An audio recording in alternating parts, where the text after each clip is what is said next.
नमस्कार, मेरा नाम शेखर है और मैं नॉलेज हब कोचिंग संचालित करता हूँ रायगढ़ छत्तीसगढ़ में, आपके अपने प्रदेश छत्तीसगढ़ में। और आज हम 13 मई और 14 मई के समाचार एक साथ पढ़ने वाले हैं। बारी बारी से समाचारों पर चल रहे हैं। पहला समाचार, स्काई आई परियोजना। भारत के एक बहुउद्देशीय परियोजना के रूप में इसको जाना जा रहा था। स्काई आई परियोजना भारत की पहली ऐसी परियोजना थी जो कि नेविगेशन आसान करने वाली थी दूर दराज के देशों के साथ। इसके लिए भारत GI सेट 1 की लॉन्चिंग करने वाला था। GI सेट 1 की लॉन्चिंग तीसरी बार टाली गई है। पहली बार कुछ तकनीकी कारण थे, दूसरी बार कारण ऐसा रहा कि अगेन कर्मचारी जितने ज़रूरत के थे उतने प्राप्त नहीं हो सके, और तीसरी बार ये टाल इसलिए दी गई है क्योंकि कोरोना के कारण ऑक्सीजन आपूर्ति के काम पर अभी ये केंद्र लगा हुआ है। इसरो के द्वारा GI सैटेलाइट 1 की लॉन्चिंग भूस्थैतिक कक्षा में स्थापित की जाने वाली थी और इससे देश के दूर दराज इलाकों में रियल टाइम नेविगेशन आसान हो पाता। GSLV F10, मैं दोबारा दोहराता हूँ, GSLV F10 से इसका लॉन्चिंग जो है वो किया जाने वाला था। हालांकि अगला प्रक्षेपण अभी कब होगा ये इसरो ने स्पष्ट नहीं किया है। बहरहाल इस प्रक्षेपण के बाद भारत उन चुनिंदा देशों में शामिल हो जाएगा जिसके पास अपनी स्काई आई परियोजना मौजूद होगी। अब हम दूसरे समाचारों की तरफ चलेंगे। दूसरे समाचार में स्वेज नहर की गहराई बढ़ने का जो न्यूज़ है वो चर्चा में रहा। स्वेज नहर 1869 में पूरा हुआ था, जिसकी कुल लंबाई 193 किलोमीटर हो चुकी है। जब ये निर्मित हुई थी तो इसकी लंबाई 169 किलोमीटर हुआ करती थी। अब ये लंबाई बढ़ करके 193 किलोमीटर हो चुकी है। इस स्वेज नहर के निर्माणकर्ता जो हैं वो फर्नांडिस डी लेप्स को माना जाता है और इस पर मिस्र का कब्जा है वर्तमान में। इसका प्रारंभिक बंदरगाह पोर्ट सईद है, जबकि इसका अंतिम बंदरगाह पोर्ट स्वेज के नाम से जाना जाता है। लाल सागर को भूमध्य सागर से जोड़ने वाला ये बंदरगाह दोनों देशों या यूं कहें कि दो महाद्वीपों अफ्रीका और यूरोप को अलग करता है। साथ ही साथ एशिया जाने का सबसे सरल मार्ग भी यही बंदरगाह, यही मार्ग माना जाता है। इसके अलावा हम हाल फिलहाल में हुई घटनाओं में एक जहाज को फंसने की घटना के कारण स्वेज नहर को चर्चा में रख पाए थे। एवरग्रीन नाम का वो जहाज था जो स्वेज नहर में फंसा रहा था और जिसके कारण बहुत अधिक राजस्व का नुकसान हो रहा था। इसलिए तय किया गया है मिस्र की सरकार के द्वारा कि स्वेज नहर की गहराई जो 66 फीट है उसे बढ़ाकर 72 फीट किया जाएगा। साथ ही साथ स्वेज नहर पर बनी हुई दूसरी लेन की लंबाई भी बढ़ाकर 82 मीटर किए जाने का फैसला मिस्र के द्वारा किया गया है।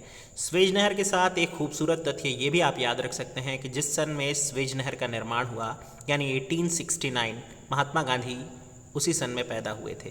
ये आपके याद करने के लिए चीज़ें आसान बना देता है। अब चर्चा राष्ट्रीय उन्नत रसायन बैटरी भंडारण कार्यक्रम की होगी।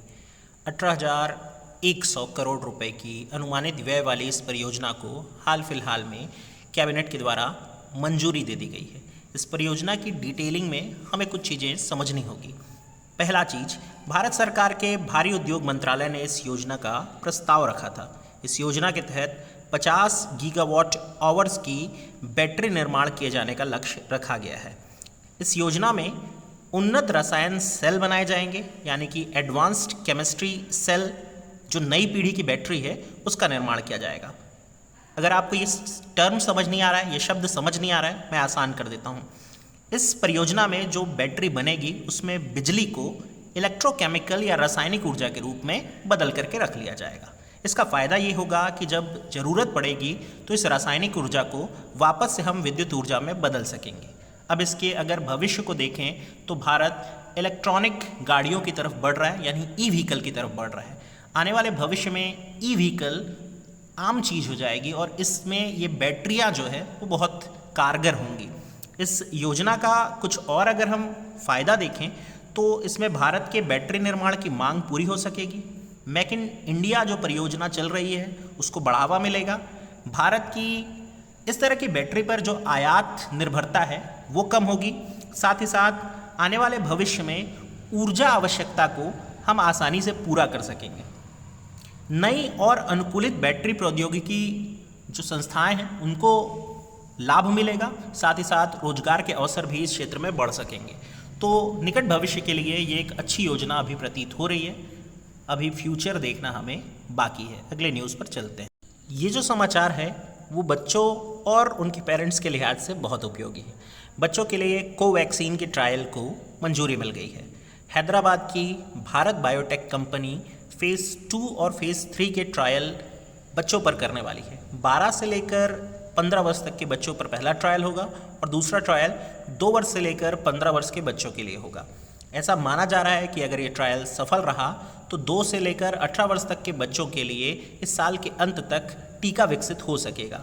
हाल फिलहाल में 18 से लेकर 44 वर्ष और 45 से लेकर और जो जीवित व्यक्ति हैं उनको टीकाकरण की प्रक्रिया पूरी की जा रही है। इस साल के अंत तक अगर बच्चों को भी टीका लगने लगे तो कोरोना की आपदा को हम कुछ हद तक कम कर सकेंगे। अगले समाचार की तरफ चलते हैं। खेल गतिविधि से जुड़ा हुआ यह समाचार है। आईसीसी टेस्ट रैंकिंग सूची जारी हुई है। इससे पहले वनडे और T20 के लिए रैंकिंग जारी हो चुकी थी, जो मैं आपको बता चुका हूँ। इस रैंकिंग के लिहाज से भारत टेस्ट खेलने वाले देशों की सूची में पहले नंबर पर है, जबकि न्यूजीलैंड भारत से सिर्फ 1 अंक पीछे है और दूसरे स्थान पर है। इंग्लैंड तीसरे स्थान पर है और ऑस्ट्रेलिया को चौथा स्थान मिला है। पाकिस्तान 5वें नंबर पर है। आप शायद ये सुनना चाह रहे थे या जानना चाह रहे थे।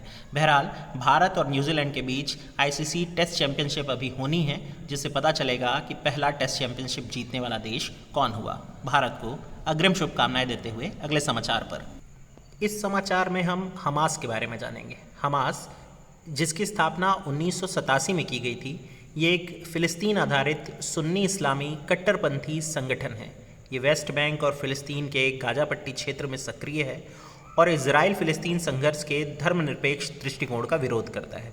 ये कठिन शब्द हैं। सरल शब्दों में कहूँ तो एक ऐसा संगठन है जो इजराइल के पूरी तरह खिलाफ है और इजराइल के खिलाफ सशस्त्र संघर्ष को बढ़ावा देने का प्रयास कर रहा है।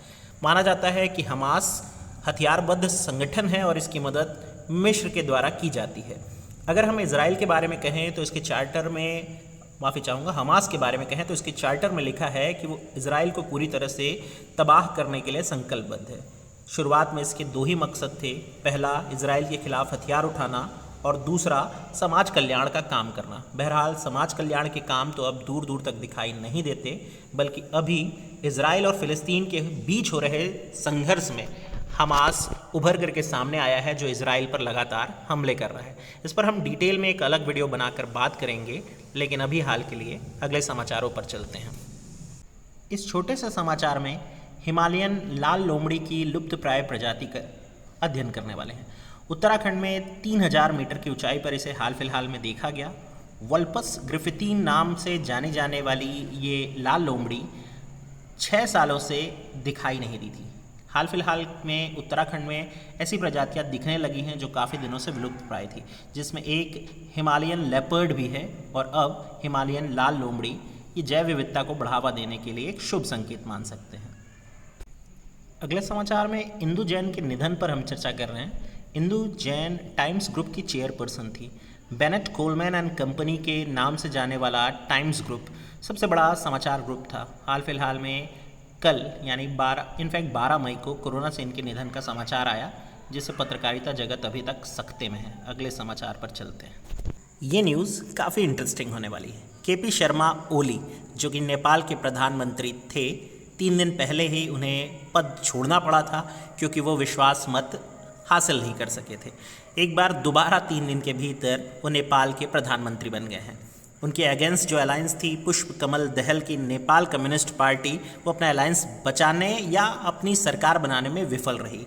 इसलिए कार्यवाहक प्रधानमंत्री के रूप में केपी शर्मा ओली की दोबारा वापसी हुई है। अब उन्हें 6 माह के भीतर फिर से बहुमत साबित करना होगा। नेपाल के संविधान के अनुच्छेद क्रमांक 76 के पहले पैरा के अनुसार उन्हें यह अधिकार फिर से प्राप्त हुआ है। देखना यह है कि क्या 6 माह में ओली साहब अपनी जो सब सदस्यता है वो शामिल हासिल कर पाते हैं या नहीं कर पाते हैं, वरना एक बार फिर से नेपाल में हम चुनाव होते हुए देखेंगे। बहरहाल पुष्प कमल दहल यानी प्रचंड जी माओवादी दल के माने जाते हैं, जिनकी सरकार भारत की थोड़ी हितैषी मानी जाती थी। केपी शर्मा ओली की प्रधानमंत्रित्व वाली सरकार चीन के ज़्यादा करीब मानी जाती है। चीन अभी हाशिए पर खड़ा हुआ दिख रहा है, पाकिस्तान की मदद का इनकार कर चुका है, नेपाल भी जल्द ही इसका शिकार होने वाला है। अब हम अगले समाचार पर चलते हैं। रमेश पोवार, पूर्व भारतीय क्रिकेटर, इनको भारतीय महिला क्रिकेट टीम का कोच दोबारा नियुक्त किया गया है। दोबारा इसलिए कह रहा हूँ क्योंकि 3 साल पहले ये कोच हुआ करते थे, बाद में इन्हें पद से निकाल दिया गया था। मिताली राज के साथ इनके जो कंट्रोवर्शियल संबंध थे वो सामने आए थे। इनफैक्ट इस न्यूज़ को गलत तरीके से ना समझे, बस ये था कि मिताली राज ने इन पर कैरियर ख़त्म करने का आरोप लगाया था। बहरहाल हम और आप इन्हें इस चेहरे के साथ स्पिन गेंदबाजी के लिए जानते थे। ये हाल फिलहाल में रणजी स्पर्धा और सैयद मुश्ताक ट्रॉफी में मुंबई टीम के कोच रहे और अच्छा प्रदर्शन किया है। भारतीय पूर्व कोच WB रमन के स्थान पर अब ये भारतीय महिला क्रिकेट टीम की कोचिंग एक बार दोबारा संभालेंगे और इनके आगे आने वाले भविष्य में महिलाओं का वर्ल्ड कप भी है जहां इनको अपनी उपयोगिता साबित करनी होगी। अब हम अगले समाचारों की तरफ शिफ्ट करते हैं। इस आखिरी समाचार में फॉर्च्यून पत्रिका की टॉप 50 की सूची के बारे में चर्चा कर रहे हैं। इस सूची में न्यूजीलैंड की प्रधानमंत्री जेसिंडा अर्डन पहले स्थान पर रहीं। कोरोना के खिलाफ उनके द्वारा किए गए प्रयासों के कारण उनको ये स्थान दिया गया है। भारत के अदार पूनावाला इस सूची में शामिल एकमात्र भारतीय हैं जिनकी सीरम इंस्टीट्यूट दुनिया की वैक्सीन निर्माण के क्षेत्र में काम करने वाली सबसे बड़ी कंपनी साबित हुई है। इनके द्वारा बनाई जा रही वैक्सीन, जिसकी 1 माह में निर्माण क्षमता 7 करोड़ है, भारत के लिए अभी रामबाण बनी हुई है, या यूँ कहें कि संजीवनी बनी हुई है। तो इनको बधाई। और इसी के साथ आज के समाचार यहाँ पर समाप्त हो रहे हैं। आप सभी का आभार।